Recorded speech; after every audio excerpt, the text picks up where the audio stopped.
আসো গৌর গোবিন্দ লীলা স্মরণ স্মরণেই ভজন। আর এই ভজনই হচ্ছে কলিহত জীবের একমাত্র মুখ্য বিষয়। নিত্যলীলা বর্তমান চলমান কালীন লীলা গৌর গোবিন্দের মধ্যাহ্নকালীন ভানু পূজা ছড়ে কানু পূজা অর্থাৎ সূর্য পূজা গৌর চন্ডিকা স্মরণে ব্রতী হব। স্মরণের পূর্বে নিবেদন, এই লীলা কথা বলবার মতো কোনো ভাষা, কোনো বিদ্যা, এমনকি কোনো জ্ঞান, যার কোনো কিছুই আমার মধ্যে নেই। ভক্তি অধপতি অভাজ গৌরে লীলা দর্শন করে যিনি গৌরের লীলা বিষয়ক কবিতা লিপিবদ্ধ করলেন, প্রথমেই বললেন গৌরের রূপমাধুর্যের কথা। তত্ত্বজ্ঞ ব্যক্তি কবিতার ভাষায় বললেন হেমশয় অতি গোরা এক খণ্ড ধাতু সোনা গৌরে রূপের কাছে উপস্থাপন করি। গৌরে রূপ বিষয় তুলনা মিল করলেন। হেমশয় অতি গোরা সুমধুর হাসোথরা। হেম অর্থাৎ সোনা, শয় অর্থাৎ চিল। সোনা বাদে বিশ্ব জগতের একটি মূল্যবান ধাতু সম্পদ। একদিকে প্রাকৃত ধাতু সোনা, আর একদিকে অপ্রাকৃত মাধুর্য মণ্ডিত গৌরের রূপ মাধুরী। ধাতু সোনা তুলনা দিতে গিয়ে গৌরের রূপের কাছে পরাভূত, কারণ উজ্জ্বল বর্ণের যে ধাতু সোনা স্বর্ণের জ্যোতিকে জয় করেছে মাধুর্যের মূরতি ওই গৌরের রূপ মাধুরী। সোনা পরাভূত গৌর চরণে শরণ নিলে, কারণ সোনার একটি বৈশিষ্ট্য আছে, ধাতু সোনা গলি গলি গলি যাই।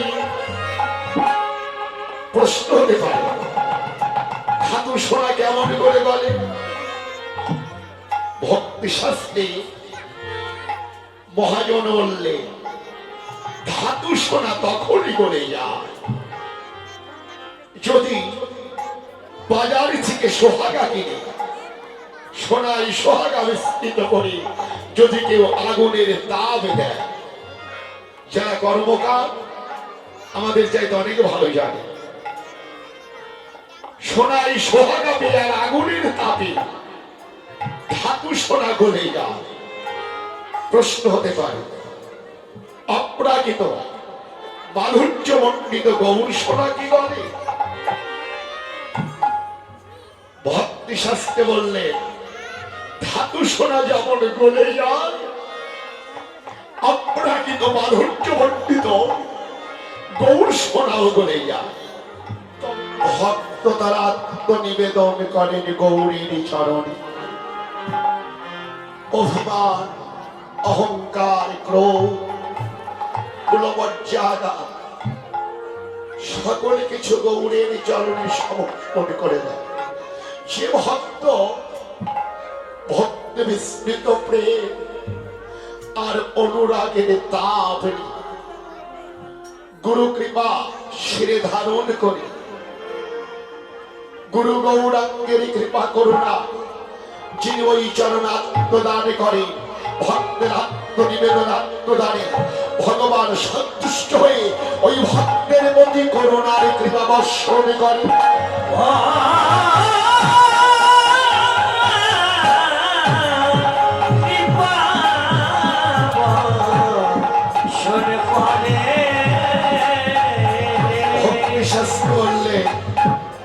ভগবানকে তুষ্ট করতে কোন অভিমান অহংকার ক্রোধ দিয়ে তাকে তুষ্ট করা যায় না। বাজারের বিবিধ উপচার ব্যঞ্জন কিনে নৈবেদ্যের ডালি সাজিয়ে ভগবানকে তুষ্ট করা যায় না।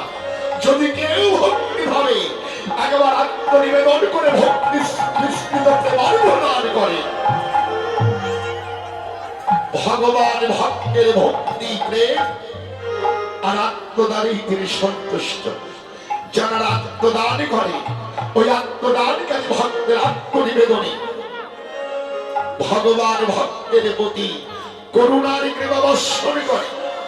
গুরু গৌরাঙ্গের কৃপায় ভক্তের হৃদয় চিত্রপটে ভাবনার মূরতি, আনন্দের মূরতি, মাধুর্যের মূরতি অঙ্কন করতে পারে।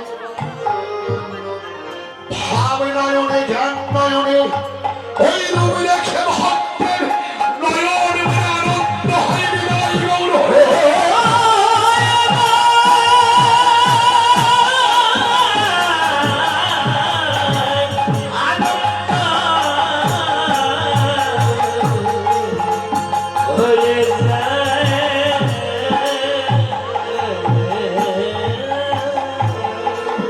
মাধুর্যের মূরতি, আনন্দের মূরতি, এই রূপ দেখলে আনন্দ।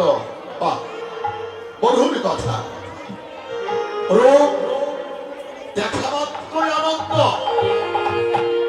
তবে আনন্দ ডাকা এই জড়ীয় জগতে সকলেরই আনন্দ হচ্ছে। এখানে প্রশ্ন হতে পারে, মায়েরা একটু লক্ষ্য করবে, যে নিতাই আজ হতে 537 বৎসর বিরাজ করিবে, শ্রীধার নবদ্বীপে যিনি মহাপ্রভুর সঙ্গে লীলা বিলাসে যিনি মত্ত ছিলেন, আজকে সেই নিতাইয়ের কথা বলা হয়েছে, গৌড়ের কথা। নদিয়ায় দুটি তত্ত্ব, একটি হচ্ছে আশ্রয় ছোট, আর একটি হচ্ছে বিষয়। গৌড়ের ভজন আশ্রয় করলেই ভজন হয়। আজকে আপনারা যেখানে আছি, আপনারা এসেছেন, আশা করি এখানে গৌর হরি বা কোথায় আর নিত্যানন্দই বা কোথায়, যাকে আশ্রয় করে আমরা ভজন করব। ভক্তি শাস্ত্রে বললে নিত্যানন্দ আছে, গৌর হরি আছে। নিত্যানন্দ হচ্ছেন ভক্ত স্বরূপ, আর আশ্রয় তত্ত্ব এই যে নিত্যানন্দ, তিনি হচ্ছেন ভক্ত স্বরূপ।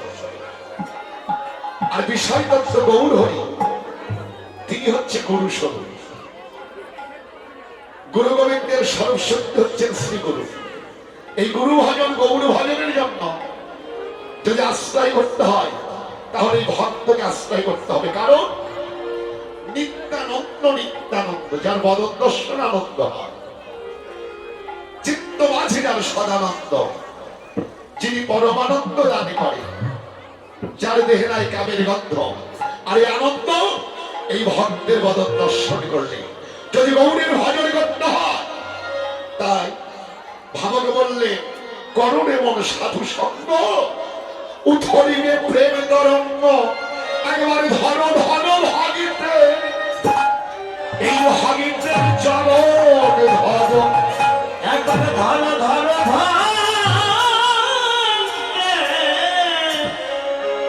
চরণ ধর,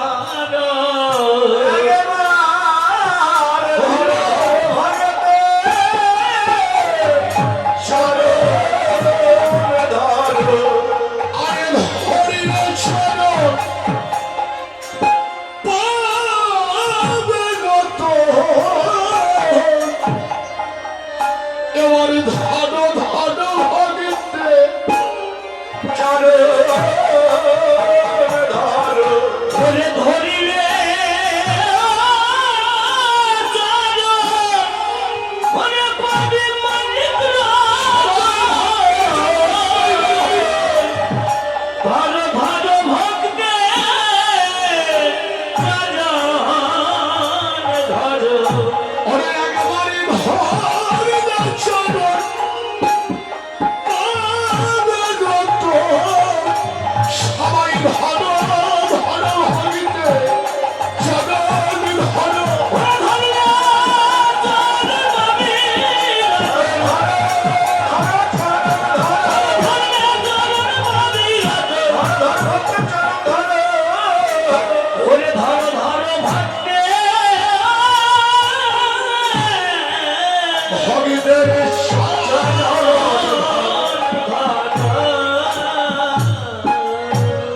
আনন্দ তার রূপের আশ্রয় করে ভজন করছে, অর্থাৎ যার নাম ভালোবাসা।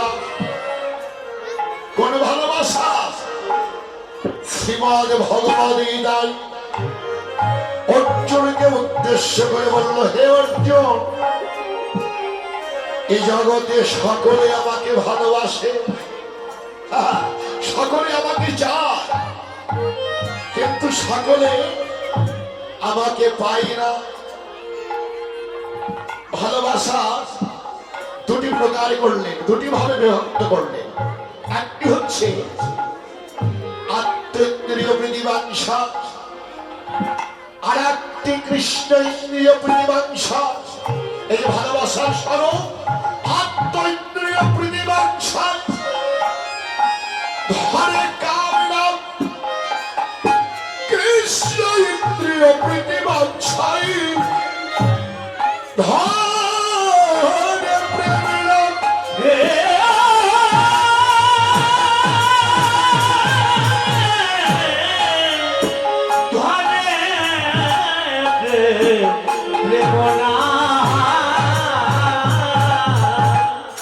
একদিকে কাম আর একদিকে প্রেম, তবে কোন কাম?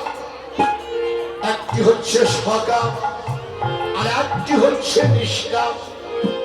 কামের মধ্যেই প্রেম। যদি ভালোবাসতে হয়, নিজের সুখে নয়, আভিজাত্য নয়, গৌরব নয়, অহংকার নয়, ভগবান প্রীতি নিয়ে প্রজের বিশুদ্ধ রস, প্রীতি রসের ভালোবাসা করো।